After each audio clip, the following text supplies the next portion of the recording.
dés de saumon au caramel balsamique. Pour cette recette, je vais utiliser un pavé de saumon d'Atlantique, ou pour être plus précis, un pavé de saumon de Norvège. Il faut savoir que 99% du saumon d'Atlantique mangé dans le monde est d'élevage.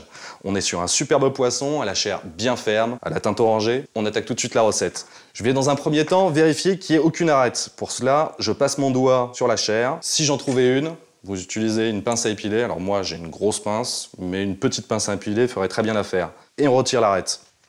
J'ai de la chance, il n'y en a aucune. Donc je peux directement passer à la deuxième étape, et la deuxième étape consiste à enlever la peau. Je vais passer ma lame à la base, et quand j'y suis, je tiens cette peau et je continue jusqu'au bout. Une fois que c'est fait, on va détailler ce saumon en cubes. Donc dans un premier temps, je vais faire 3 larges bandes.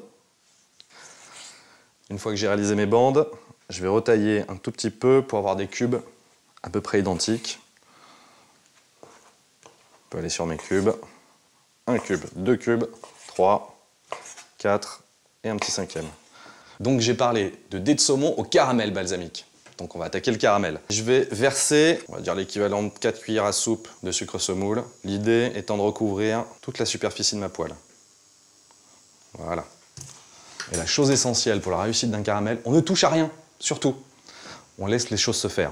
Donc d'ici normalement une petite minute, on va commencer à avoir des petites bulles qui vont se former et le caramel va se faire de lui-même. Voilà, mon caramel est quasiment fait et là il faut faire assez vite. Dans un premier temps, je vais rajouter un peu de miel. Voilà, ça le refroidit, c'est normal qu'il y ait plein de petites bulles qui se fassent.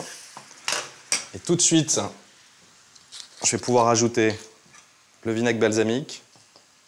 Alors là aussi, réaction, c'est normal, c'est froid. Je vais bien incorporer. Alors ça peut piquer un peu le nez, hein, c'est normal, c'est du vinaigre balsamique, quand ça s'évapore. Bon, et là le but n'est pas de faire brûler mon caramel. Donc je peux directement prendre mes dés de saumon et on va les plonger dans ce beau caramel balsamique et les enrober rapidement. L'idée c'est qu'une croûte de caramel se forme à la surface. Ça va très vite parce que je ne cherche pas à être en surcuisson au niveau de mes cubes de saumon.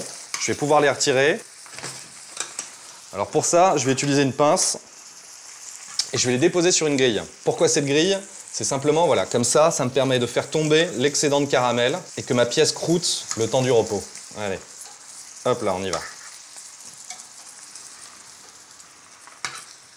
Mes pièces sont légèrement reposées. Je mets à côté une assiette avec des graines de sésame. Alors mes graines de sésame, elles sont un peu spéciales puisque moi j'ai des graines blanches, noires et dorées. En fait, ça va m'apporter un relief supplémentaire à ma pièce.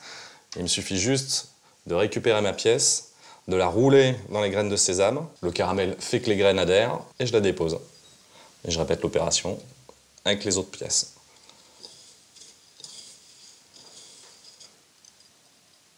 Il ne me reste plus qu'à piquer mes pièces, à ajouter de la sauce soja, dont le salé va contrebalancer le sucré de nos pièces et accompagner l'ensemble d'un verre de pinot gris d'Alsace dont les saveurs riches et épicées vont accompagner à merveille ce plat.